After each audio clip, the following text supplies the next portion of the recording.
حضور کے وضو کا پانی صحابہ زمین پہ نہیں گرنے دے رہے اور اپنے ہاتھوں پہ لے رہے ہیں اور چہروں پہ مل رہے ہیں.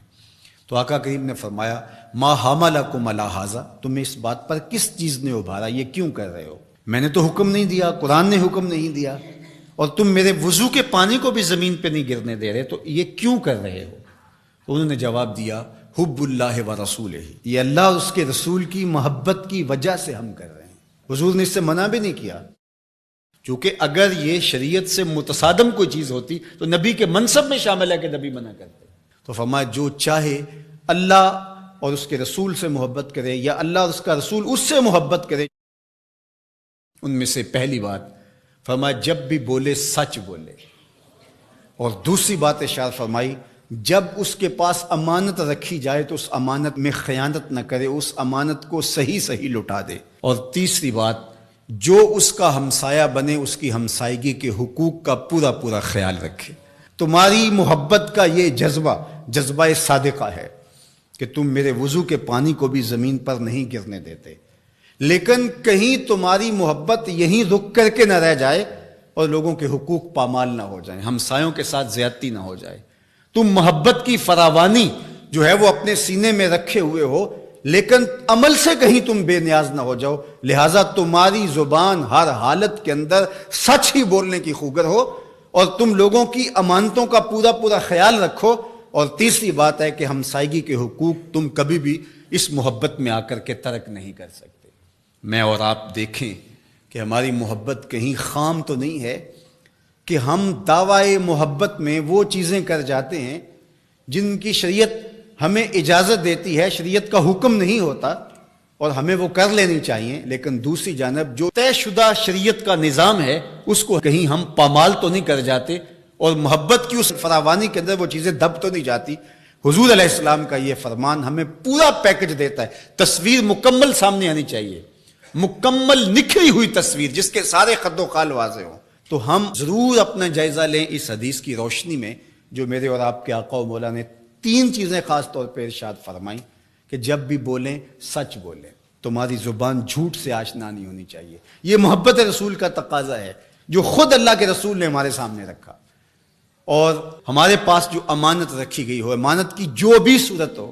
اس امانت میں ہم خیانت کبھی نہیں کریں گے. اور تیسری چیز یہ ہے کہ اپنے ہمسائیگی کے حقوق کا ہم ہر صورت کے اندر لحاظ رکھیں گے اور خیال کریں گے، ان کو کبھی بھی پامال نہیں ہونے دیں گے. یہ 3 چیزیں اگر ہم اپنی روح کے اندر سمو لیتے ہیں اور یہ ایسا نقشہ سامنے آتا ہے ہماری محبت کا، تو یہ محبت ماحول کے اندر خوبصورتی کی ضمانت بنتی ہے. ورنہ میرا رویہ چاہے وہ دین کے نام یا کسی اور نام سے ہو، اگر لوگوں کے لیے دین سے دوری کا سبب بن جائے تو مجھے سوچنا چاہیے کہ میں کھڑا کہاں ہوں اور میرا مزاج کس سمت جا رہا ہے اور میں اپنے آپ کا جائزہ لوں. میرے استاد فرمایا کرتے تھے کہ یہ نہ ہو کہ لوگ تمہیں پوچھے تم کون ہوتے ہو اور تمہیں بتانا پڑے یہ دیکھو مذہب کے خانے میں اسلام لکھا ہے. آپ فرمایا کرتے تھے صاحب نہ پوچھنا پڑے نہ تمہیں بتانا پڑے، تم دور سے آ رہے ہو، تمہاری وضاقت، طرز زندگی، انداز معاشرت، تمہارا حلیہ، تمہاری زندگی کی اسلوب دیکھ کے لوگ دور سے کہیں وہ دیکھو آقا کا غلام آ رہا ہے. اور اس پہ میں ایک اور بات کا اضافہ کرتا ہوں، اور وہ یہ کہ تم دور سے نظر آ رہے ہو تو لوگ کہیں وہ حضور کا غلام آ رہا ہے، لیکن تم قریب آ جاؤ تو پھر بھی لگے کہ تم حضور کے غلام ہو. یہ نہیں ہے کہ لوگ تمہارے نیڑے ہوں تو پھر پتہ چلے دور دور سے غلام رسول لگتا تھا، قریب آیا تو کچھ اور نکلا. رشتہ داری کر کے، کاروبار کر کے دیکھا، معاملہ کر کے دیکھا تو اب پتہ چلا کہ اس کی داڑھی کا سائز تو ٹھیک تھا، اس کی پگڑی کا رنگ تو اچھا تھا، اس کا جبہ تو بڑا خوبصورت تھا، لیکن جب اس سے معاملت کر کے دیکھی تو یہ تو کچھ اور نکلا. اس کے لہجے میں یوں تو برف تھی، لیکن اس کے لہجے میں یوں تو برف تھی، لیکن جو چھو کے دیکھا تو ہاتھ جل گیا. تو یہ نہیں ہے کہ تم دور سے بھلے بھلے اچھے تسبیح بھی ٹھیک ہے، مصلی بھی ٹھیک ہے، سب کچھ ٹھیک ہے، بڑی لمبی نمازیں پڑھتے ہو. انسان صوم و صلات کی وجہ سے نہیں پہچانا جاتا، انسان اپنے رویے اور عمل کی وجہ اور کردار کی وجہ سے پہچانا جاتا ہے.